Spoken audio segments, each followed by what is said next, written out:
Serbisyo Publiko. Aksyon Radio! Sa Bacolod, Aksyon Radio! Aksyon Radio!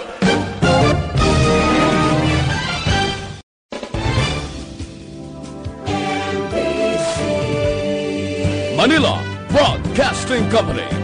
Sa balita, komentaryo, isyu, serbisyo publiko. Aksyon Radio! Sa Bacolod, Aksyon Radio! Aksyon Radio!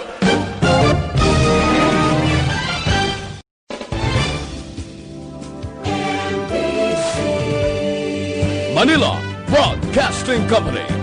Sa balita, komentaryo, isyu, serbisyo. Aksyon Radio Philippine Standard Time, las 6:32. This time check is brought to you by ACS Manufacturing Corporation, ISO certified, world-class quality. This time check is brought to you by Joy Dishwashing Liquid. Dunkin' Donuts, pasalubong ng bayan. Aksyon Reports, second portion. Di kalidad, kag madalong ng mga analisis sa pinakainit na balita sa bilog na probensya kag nasyon. Aksyon Reports, second portion. Patas kag balanse na komentaryo sa mga issues kag mga balita nga nag-aapekto sa mga pumuluyo sa adlaw-adlaw nga tanan. Aksyon Reports, second portion. Upod sa veterano kag respetado nga komentarista, Aksyon Fred Salanga. Karon nga adlaw Lunes, pitsa 22 na. Bulan sa Ngunyo, tuig 2020. Anano ang mga balita kag mga isyo nga aton talakayon para karon nga aga. Kagabi, pasado alauna, ining kagahon lang, umuyog ang isa ka mabaskog nga linog. Kung gabugtaw kagali, nga mabatyagan mo gid bala ang linog, daw sa hindi mahibalaan nga paminsaron sa tao, mamitla mo gid ang Diyos mo. Bisan ako gabi nakibot ko mo, ko Diyos ko ano ni? Daw wala sa pinsar mo, pero madumduman mo sa ipit-ipit kakimtangan ang Diyos. Porte mo kung gabugtaw kagabi, kabaskog sang uyog ya. Pasado alauna sang kagaon. Pero silig sang P-box, ang linog kahapon pa, galing hindi mabatyagan bla, kay hindi tuman kabaskog. Pero kaina mga alauna, intensity 5, ang nabatyagan nga pag-uyog dito sa Lacarluta, kadiri sa Bacolod, 40 kabaskog man sang uyog niya. Amo nang siling ko bala, may mga ara programa ang gobyerno, ining earthquake drill lang gani, ang pila naton ka mga kauturan ginabali wala nila ini. Pero kinanglano naton ini sa pitipit nga kahimtangan. Sa karon nga panahon ang kalamidad gaabot labi na gid ang linog, wala ka kabalo anong adlaw anong oras. So kung hindi ka preparado, masala-sala ka pag-abot sa among kalamidad, ina intensity 5. Ano pagadayan ining makita naton kababatyagan sa iban nga kapungsuran, intensity 6, intensity 7, kag iban nga pungsod nga karumpag bala ang mga building. So sa nasiling ko na kinahanglanon nga may ara kita nabalaan. Kabudlay mo nga pag-abot sa tion, gulpi lang umuyog, gulpi kag mabaskog. Kung wala ka gid sang nahibalaan, kung anong himuon mo, di mapanik ka. Amo na kalaban, nagakalamatay, bangod ga panik ka. Ang iban, kung porte na gid nga kabaskog sang linog sa sulod sang building, hindi mapatay sa linog, gakatapakan, stampede kag iban pa. Amo nang hindi naton pag-ibaliwala. Kung ka panawagan ang pila ka mga ahinsya sa gobyerno, nga mag-upod kita, kag magtuon kung anong imuon sa tion sa kalamidad, dapat sundo naton magpartisipar kita para sa aton kaugalingon nga proteksyon, kag proteksyon sa aton pamilya. Porte mo, amo na siling ko bala, bisan sa akon personal, mabatyagan ko mo. Na kung may ara ka na balaan, pag uyog niya, anabutang sa pinsar mo, Anong himuon mo? Gapangita ka sang mga lugar sa dalom lamisa kag iban pa, nga makasuhot ka da. Man hindi, pag uyog kagabi, baskog siya mo, gapaabot ka lang may mabaskog pagid nga after siya ka masunod. So, abot silingon kung preparado ka, kabalo na ka sa himuon mo. Amo lang siling ko nga kibot bala, sa hinali nga kakibot sang kalamidad, purti galino. Albi na gid kung kabugtaw ka nga, mabatyagan mo gid nga perting uyog, sos, ga samo ang pinsar mo, masili ko may masunod pa ini. Amo na nga, nadumduman ko na yon, nga ang aton pila ka ahinsya sa gobyerno, gapatigayon sini, katudlo sa kabataan, katudlo sa mga opisina, sang earthquake drill. Ti ariho, amo na ning panahon nga kinalan, hindi naton ini pag-ibaliwala, pinaka-importante ini nga parte sa aton sini pangabuhi, labi na gid sa kabataan, kung ara sila sa eskwelahan, sa building, kag iban pa. Kaya kung wala ka ni balan, di panik ka lang eh. Pagkanto pakari ka lang, wala ka sa ginalungong kung imuon mo sa tion nga may linog. Ti ini incentive. Kung makita nyo sa nagakatabo sa ibang nga pungsod, nablang gaka-rusdaki na mga building, ti mo na nga kinahanglano naton nga magtuon, makahibalo kita kung anong nagakadapat himuon sa tion sining kalamidad katulad sang linog. Aksyon Radio Philippine Standard Time, las 6:38. Mabalik kami pagkatapos ang mga ini.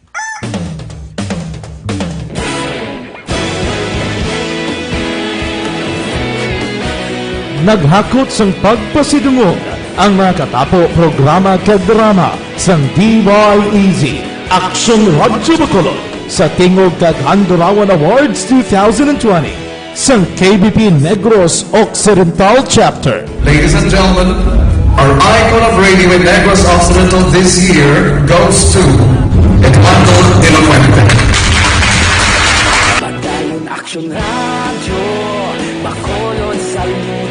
Ginpasidunggan bilang icon of radio si Eduardo de la Fuente, Anchorman of the Year, Art Tayhupoy, Reporter of the Year, Brian Morden, News Presenter of the Year, Boy Duran, Special Awards for Administrative, Nani Kirao, Best Radio Drama, Ang Timbangan sang Katarungan, Best News Program for AM, Aksyon Balita Banat Bulid ni Aksyon Rex Canton, kag Best Entertainment Program for AM, This Is My Life ni Tita Wilma Sugaton. Madamo gid ni salamat mga ka-aksyon sa inyo palagi na pagpamati. Una sa balita, una sa aksyon. Una sa balita, una sa aksyon. Una sa balita, una sa aksyon. Una sa balita, una sa aksyon. Una sa balita, una sa aksyon. Una sa balita, una sa aksyon. Una sa balita, una sa aksyon. Una sa balita, una sa aksyon. Una sa balita, una sa aksyon. Una sa balita, una sa aksyon. Sa Bacolod. Aksyon Radio.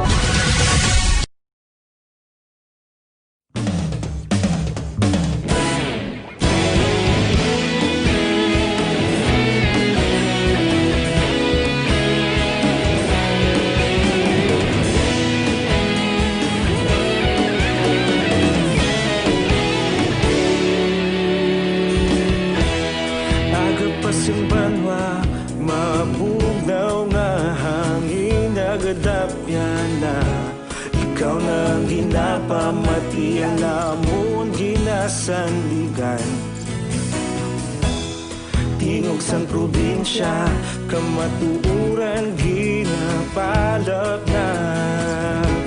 Minsay nga may dala, paglaom kag kasanat. Tinuig na nagligan, ikaw gihapon ang ako nga istasyon. Sa pagbudlak sang adlaw, sa pagtuhaw sang biton. Mga balita nga dala inspirasyon. Aksyon Radyo Bacolod man sa gihapon. Padayon Aksyon Radyo Bacolod saludo sa imo. Padayon Aksyon Radyo, salamat kisa pagserbisyo.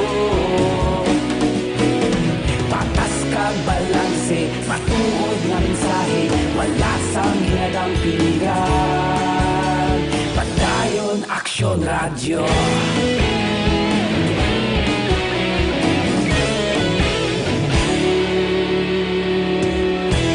Pagkulunyon kag negosanon inyong pamatian. Stasyon nga nagapalaplag sang kamaturan.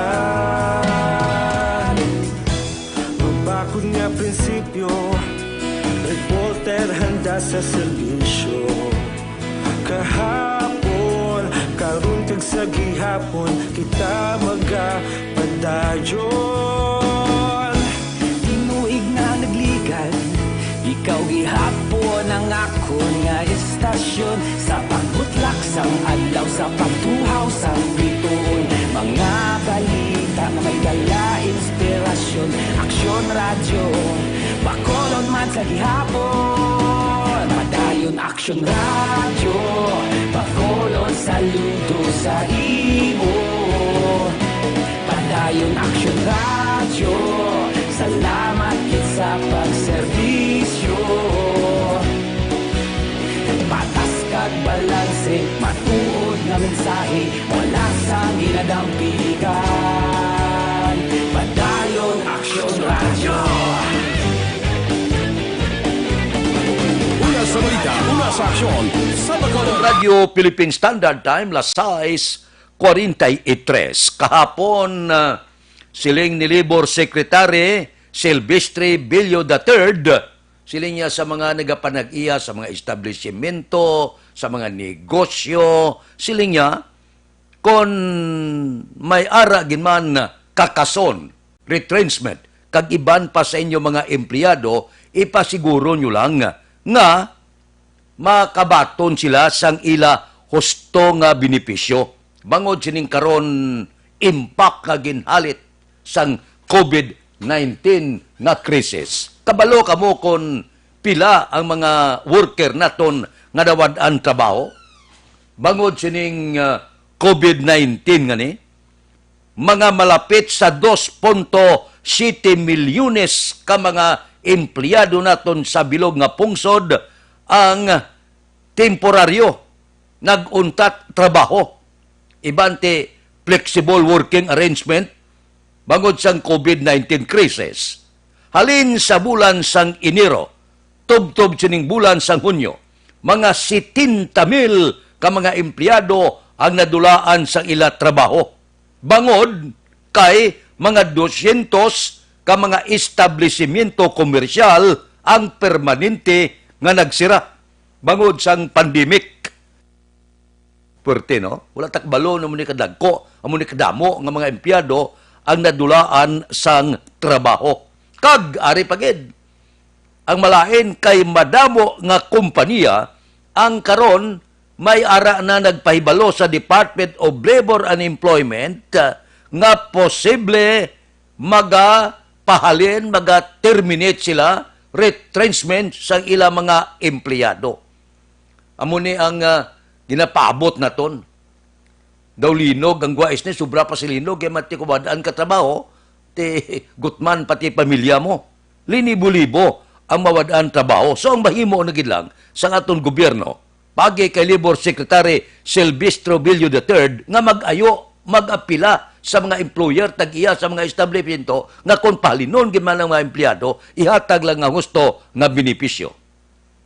Wala ka mahimo. Hindi mo yung mapilit ang mga negosyo. Katulad sa Bacolod, kita nyo mada, mga business naton, planta hotel masira, nga masira. Bago dula income. Ang maintenance mo, purte, gabay ka tubig, kuryente, tanang nga tao, wala gasulod nga negosyo, wala gasulod nga mga, ang kwarto mo, tag pilak gatos ka kwarto, bakante. Di kung ikaw tagiya, masige ka. Amo inang rason kung nga, wala kita kabalo nga sa likod sinikaron, ang igo sa pandemic, hindi lang COVID-19, kundi porte, linibo-libo ang nawadaan trabaho, linibo-libo nga mga establishmento ang masira. Kaya makatibawas ni dulo di binas lang ang ara sa gobyerno, kagiban pa. Pero ang gobyerno maantos magyapon kung magsirad lagko nga mga establishmento, ang ekonomiya, kolapso man. Kaya gasalig man ang gobyerno ni sa dalagko nga ginabayad buwis sa pila ka mga establishmento komersyal. Let's for example, sa Banwa, kung may ara na 50 ka establishmento, magsira na ang 25, magsira ang 30, 20 bilin. Tiyambot silingon, dako ginangalit sa ekonomiya, kag mismo income sa isa ka Banwa kag syudad kag sa probinsya.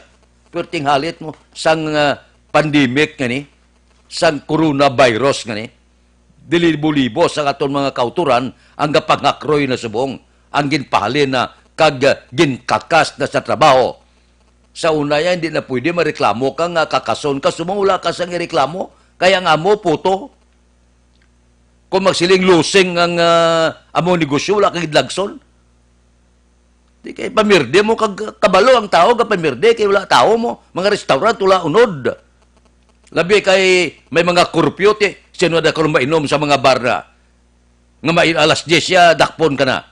Ang silingon, purti ining halit ya, ang krisis nga ni dulot sa COVID-19. Wala ta kabalo sa likod sini, linibo-libo na ang nawadaan trabaho. Kung paano ina, lubaron sa gobyerno, pamatian ta ang mga lubad sa gobyerno. Kaya hindi ni mapagil ang sasap kag iban pa. Ining 6,000, 5,000, pilala na ka simana, urot na. Lain niyo kung may trabaho ka, sige-sige. So, dako ini nga palasanon sang gobyerno. Amo na nugay tapagtas, nakabay pa temprano, madula kang matap na ining COVID-19. Yan, mintras tanto galawig siya, sos, linibo-libo pa sang aton sini mga trabante kag mga kauturan ang magutman kabawadan trabaho. Action Radio Philippine Standard Time las 6:48. Mabalik kami pagkatapos ini. Sa dinami-dami ng usapin ngayon tungkol sa COVID-19, nangingibabaw ang tanong tungkol sa expanded testing. Ano nga ba ang expanded testing? Bago natin sagutin ito, mahalaga munang malaman natin kung ano ang confirmatory test para sa sakit na COVID-19. Ang reverse transcription polymerase chain reaction o RT-PCR ay isang laboratory test na tumutukoy sa mismong virus sa loob ng tao. Ang RT-PCR ang siya lamang test na ginagamit upang makonfirm ang sakit na ito. Kaya nitong alamin kung may virus na sa katawan ng isang tao bago pa man lumabas ang sintomas. Kaya naman sa ating expanded testing, RT-PCR ang ginagamit natin ngayon. Hindi ito katulad ng rapid antibody-based tests o RATs na tumutukoy lamang ng antibodies sa katawan. Sino-sino ang kabilang sa expanded testing? Sa expanded testing, ang mga sumusunod na mga tao na may history of travel sa isang lugar na may COVID-19 o nakisalamuha sa taong may COVID-19 ay sasailalim sa RT-PCR test. Una, mga pasyenteng may malubha at kritikal na kalagayan. Ikalawa, mga pasyenteng may edad 60 pataas, pasyenteng mayroong ibang sakit, o mga pasyenteng may maselang pagbubuntis. Ikatlo, mga pasyenteng may bahagyang sintomas. At ikaapat, iba pa nating kababayan at mga healthcare workers na walang sintomas ngunit may travel history o contact. Mayroon na tayong mga laboratorio na kayang gumawa ng RT-PCR sa Luzon, Visayas at Mindanao. Sa kasalukuyan, layunin ng ating gobyerno na tumaas pa ang health system capacity ng bansa upang matest sina lolo, lola, kuya at ate na pasok sa populasyong kailangan ng testing. Ginagawa natin ito upang mabigyan ng tama at agarang atensyong medikal ang mga pasyente at para matukoy ang iba pang tao na nakasalamuha nila. Mahalaga ang pagpapatest sa paglaban sa pandemya, pero mas mahalaga kung mapapanatili ang kalusugan ng ating katawan. Mas mainam kung lalabanan natin to ng sama-sama. Ika nga, prevention is better than cure.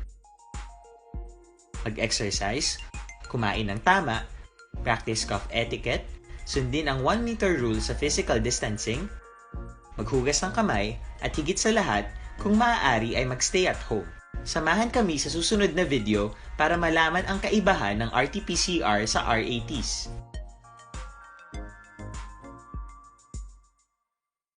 Sa dinami-dami ng usapin ngayon tungkol sa COVID, para labanan ang banta ng COVID-19 sa ating bansa, mahalaga ang kooperasyon ng bawat isa.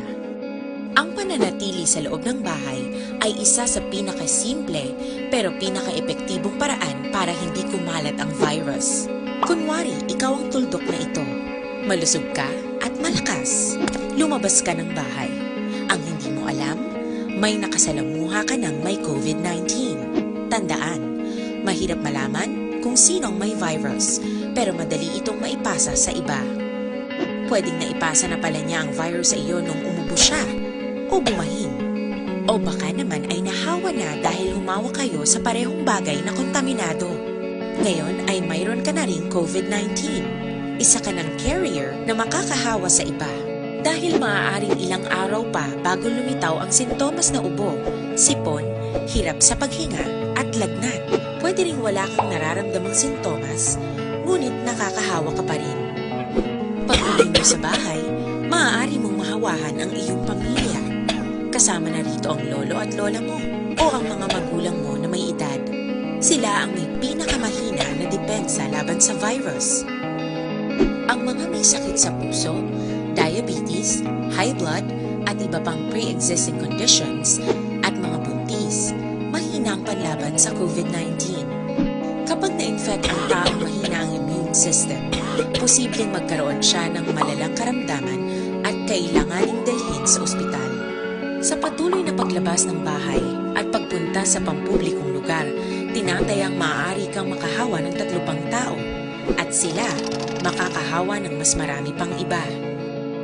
20% ng mga nahawa ay maaaring maospital at dadami ng dadami ito habang mas kumakalat pa ang virus. Bukod sa dumaraming COVID-19 patients, marami pang ibang may sakit ang nasa mga pagamutan. Ang mga pasyenteng malubhang-malubha na ang karamdaman. Sitwasyon subong ang mga kompanya sa langis at nagligad tong wala biyahe, ara panubuay presyo sang langis nga halos kadimana ganubo ang presyo. Anay kay bumalik biyahe, asos. Sige nga pasaka sang presyo sa gatong. Ari naman, ginapananaw naman nila nga sa palaabuton nga simana magaibwal naman ang presyo sang langis. Ang gina-forecast nila, pananaw nila, nga Hunyo 23, buwas nga adlaw, o Tubtob 29, ang baligyan na isang langit siguro ang presyo. Kada litro, diesel, 70 saka Tubtob 80 sentimos. Gasolina mo man, 70 Tubtob 80 sentimos tag sa kalitro. Di kalabanan sa una, kadumdum ko mo, adjustment sini, kada Lunes, pagkatapos i-implementar Martes. Di karon niya, nagapabalo sila sini nga sinimana, posible, daso nga simana, o sinigi nga simana, pasaka naman sila presyo sang ginabaligya nga gatong. Rason na permit adjustment kung ano yung presyo nga demanda sa pangkalibutanon nga merkado, wala ka mahimo. Wala ka isagang, kay manti, may oil deregulation law kita. Sang una, sang may ara pa kita, sang kita pang gabulig, may ara kita pundo nga kwarta, para nga pagsaka ya, may itabon ng gobyerno, ti subong wala na. Pagustuhan na ang mga kompanya sang langis.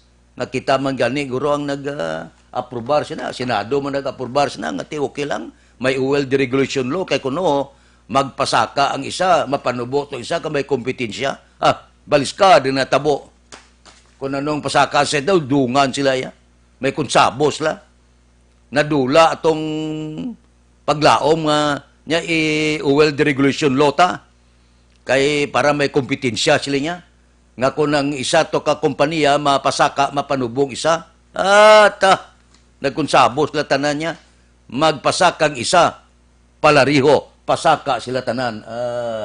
Wala makuha ng purpose sang oil deregulation law. Imbes nga nakabulig, lokdoga batiman kagbirisi. Aksyon Radio Philippine Standard Time, lasay 55 na. Mabalik kami pagkatapos ini. Ako gali si Melchor Legaspi, Marketing Manager. Para labanan ang banta ng COVID-19 sa ating bansa, mahalaga ang kooperasyon ng bawat isa. Ang pananatili sa loob ng bahay ay isa sa pinakasimple pero pinaka-epektibong paraan para hindi kumalat ang virus. Kunwari, ikaw ang tuldok na ito. Malusog ka at malakas. Lumabas ka ng bahay. Ang hindi mo alam, may nakasalamuha ka ng may COVID-19. Tandaan, mahirap malaman kung sinong may virus, pero madali itong maipasa sa iba. Pwedeng naipasa na pala niya ang virus sa iyo nung umubo siya o bumahin.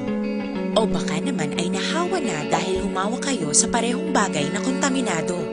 Ngayon ay mayroon ka na ring COVID-19. Isa ka ng carrier na makakahawa sa iba. Dahil maaaring ilang araw pa bago lumitaw ang sintomas na ubo, sipon, hirap sa paghinga at lagnat. Pwede ring wala kang nararamdamang sintomas, ngunit nakakahawa ka pa rin. Pag-uwi mo sa bahay, maaari mong mahawahan ang iyong pamilya. Kasama na rito ang lolo at lola mo o ang mga magulang mo na may edad. Sila ang may pinakamahina na depensa laban sa virus. Ang mga may sakit sa puso, diabetes, high blood, at iba pang pre-existing conditions, at mga buntis, mahina ang panlaban sa COVID-19.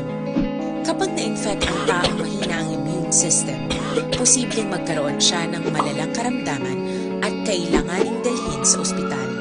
Sa patuloy na paglabas ng bahay at pagpunta sa pampublikong lugar, tinatayang maaari kang makahawa ng 3 pang tao at sila makakahawa ng mas marami pang iba.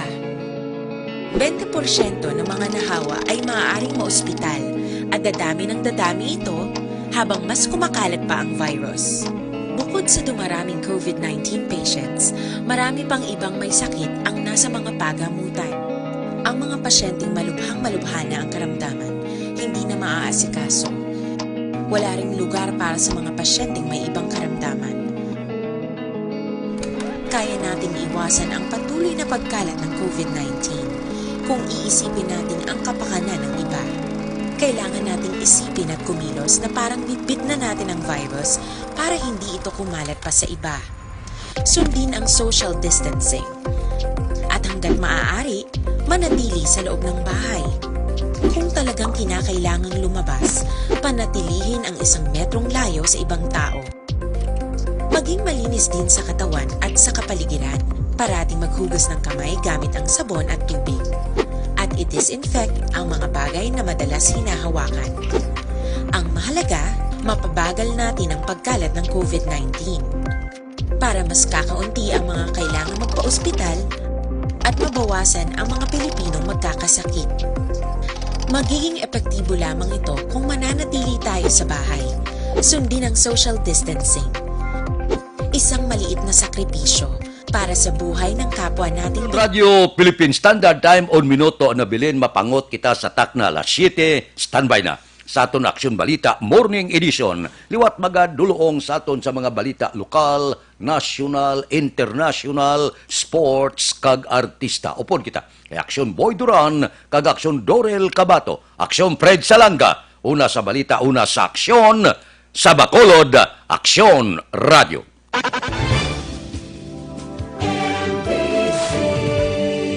Manila Broadcasting Company.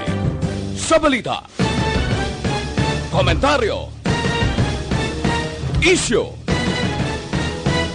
serbisyo